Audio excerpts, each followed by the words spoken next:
Here we go with a flashback review here. Darkwatch off the PS2, a Western Gothic vampire first-person shooter game. In a nutshell, that's pretty much what it is. Came out in I think 2006 or so, right around the same time as the other Western game called Gun, but that's a third-person action shooting game, very much like Red Dead Redemption. You know, of course, Red Dead Redemption being on the PS3 and being fantastic, but which is better, Gun or this one? Probably Gun, but this is cool also because it takes all the elements of all the first-person shooter games from that time period on the PS2, all the World War II type games that were coming out like Medal of Honor and all, which I had played, of course, lots of, and then it puts it into a Western motif, and also, of course, it brings vampires and the living dead. Hey, what's not to like, right? Yeah, I mean, it is pretty damn cool, and I think that's why it still sticks out of my brain today, and just I was playing Skyrim in first-person mode, and I was killing these skeleton dudes last night, and I decided, this reminds me of Darkwatch. So I had to break out Darkwatch. Luckily, I still own it, and take a look at it here. And I played a pretty good chunk of it today, and I beat it a couple times before, and I was kind of pleasantly surprised at how well the game still holds up today, and even graphically, even though this is just filmed with an HD camera that I have, you can still pretty much see the graphics are pretty cool for back then. The creatures with their glowing eyes, and the fire looks good, and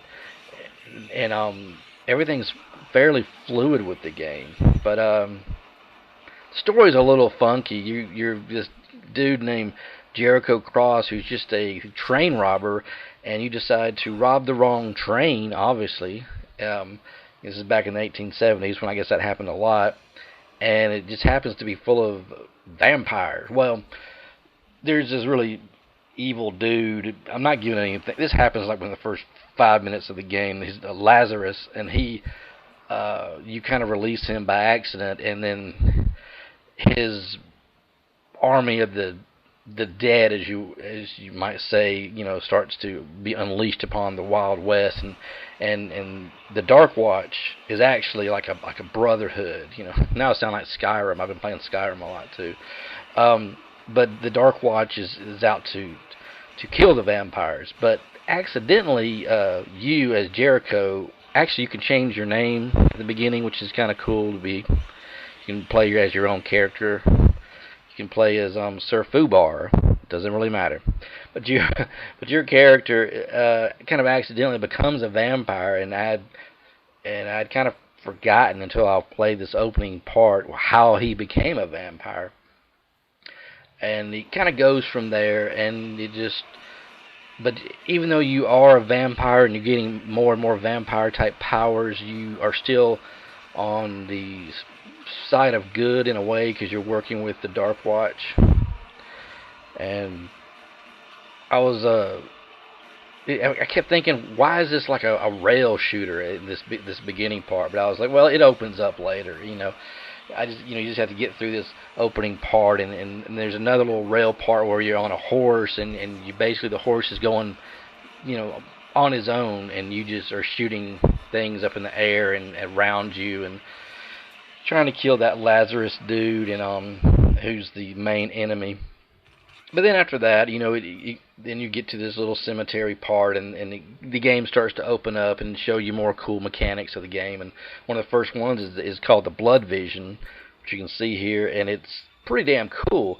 Shows you little items you might need to collect, guns and secret things, and of course the enemies that might be hidden behind something. You can usually see them, and it's a neat little effect, and I'd pretty much forgotten that. It kind of makes everything like kind of blood red and creepy, and then you see where that enemy's hiding behind over there. You can go get them, or there's a gun, or there's bullets over there, and at this point I was completely overwhelmed. I didn't know what the hell I was doing, but everything came fairly quick though with how to change your weapons and all. You just change it with a directional pad. But I didn't like the fact that you'd either like have a crossbow, and a shotgun and a rifle, or a pistol and a rifle. You can only have like 2 weapons at this part. And I can't quite remember if that opens up later on. It seems like you are limited to weapons like that, but you do have dynamite. The crossbow is pretty cool because I think it shoots, when it hits the enemy, it catches on fire or something like that. But it's pretty cool though. It's got these, it kind of looks funny, these gunslinger dudes who are dead and they're wearing hats and all, but they got guns. So you got like these skeleton zombies that are shooting at you. So there is a little bit comical, even though I don't think it's supposed to be. But I absolutely was sucking at this because since I hadn't played it literally since like 2006 or 7 probably, and but it really is a unique game in the fact that it decided not to go with that whole World War II fighting against the Nazis who were going to take over the world kind of scenario, which, golly, there was a lot of games back then like that, back on the PS2 days and on the Xbox, and man, there was just loads of them, and I just couldn't play any more of those type games. I mean, how many more Medal of Honors do I want to play? But I like the Medal of Honor series from the from way back from the very beginning days of Medal of Honor. I love that, and this definitely has that same feel to it. And there's sometimes when you go into crypts and stuff, like I think it might be on the screen now, and things can get a little bit claustrophobic. But there's a real creepy element. There's skulls and weird lighting, and then some of the dead are just laying around mummified and all, and those guys will just come at you, and you get a shotgun, man, and that thing will blast the living crap out of the enemies. But one of the most unique things in this game is later on, you get to, well, actually I'm just going to read it right off of the manual because I still have it. You will occasionally encounter a victim of Lazarus. Based on your choice to aid or feed upon such a victim, your soul will become increasingly good or evil. And so that's an interesting idea because it kind of, then it can give you powers, good powers or evil powers. So you can play it different ways in the game, even though you're still going to be a vampire, but you could be like a slightly better vampire, or you're going to get, there's a thing called blood frenzy, makes your melee attacks with a supernatural berserker power. Soul stealer, the soul stealer power sucks the very souls from distant enemies.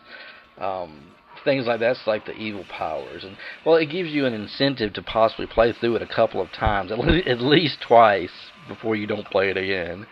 And I remember, I think I did a little bit of good and evil. You can kind of go back. I don't know. It's been forever. Yes, I am reviewing this without completing it today. I completed it several years ago.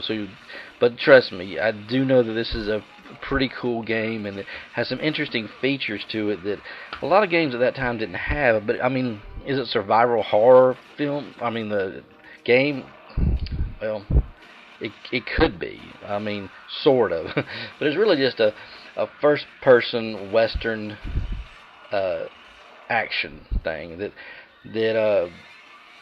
you could probably pick up really cheap now, and you get some interesting enemies here. Like you see, there's these ladies in these big dresses who fly around and they make these screeching noises. It's really, really annoying and creepy.